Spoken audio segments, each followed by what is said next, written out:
ওম শান্তি ৩ এপ্ৰিল ২০২৫ সাকাৰ মহাবাক্যৰ সম্পূৰ্ণ সাৰ কথা। মৰমৰ সন্তানসকল, তোমালোক এই নতুন বৃক্ষজোপা অতি মিঠা। এই মিঠা বৃক্ষতে পোকে ধৰে। পোকবোৰ নাশ কৰাৰ ঔষধ হৈছে মন মনা ভাৱ। প্ৰশ্ন: সন্মান সহকাৰে উত্তীৰ্ণ হোৱা বিদ্যাৰ্থীসকলৰ লক্ষণ কি হ'ব? উত্তৰ: তেওঁলোকে কেৱল এটা বিষয়তেই নহয়, কিন্তু সকলো বিষয়তে পুৰা মনোযোগ দিব। স্থূল সেৱাৰ বিষয়টিও বৰ ভাল, বহুতে সুখ পায়। ইয়াৰ দ্বাৰাও নম্বৰ জমা হয়, কিন্তু তাৰ লগতে জ্ঞানৰো প্ৰয়োজন আৰু চলনো ভাল হ'ব লাগে। দৈৱী গুণৰ ওপৰত পুৰা মনোযোগ দিয়া উচিত। জ্ঞান জগত সম্পূৰ্ণ হ'লে তেতিয়াহে সন্মান সহকাৰে উত্তীৰ্ণ হ'ব পাৰিবা। ধাৰণাৰ বাবে মুখ্য সাৰ: ১. নিজৰ উচ্চ ভাগ্য গঢ়িবৰ কাৰণে পৰস্পৰ অতি মিলা প্ৰীতিৰে অমায়িক হৈ চলিব লাগে। কেতিয়াও অপ্ৰীতিকৰ হ'ব নালাগে। সকলো বিষয়ত পুৰা মনোযোগ দিব লাগে। ২.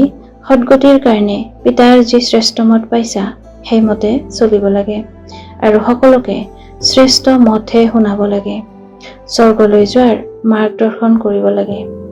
বৰদান: প্ৰত্যেক আত্মাক সাহস, উৎসাহ দিওঁতা, দয়াশীল, বিশ্ব কল্যাণকাৰী হোৱা।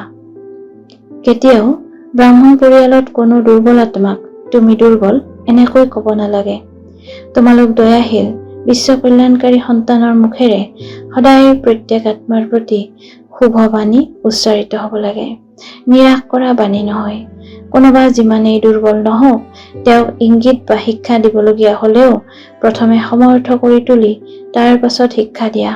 প্ৰথমে ধৰণীত সাহস আৰু উৎসাহৰ হাল বোৱা, তাৰ পাছত বীজ ৰোপণ কৰা। তেতিয়া সহজে প্ৰতিটো বীজৰ পৰা ফল ওলাব। ইয়াৰ দ্বাৰা বিশ্ব কল্যাণৰ সেৱা তীব্ৰ হৈ যাব। শ্লোগান: পিতাৰ আশীৰ্বাদ লৈ সদায় পৰিপূৰ্ণতাৰ অনুভৱ কৰা।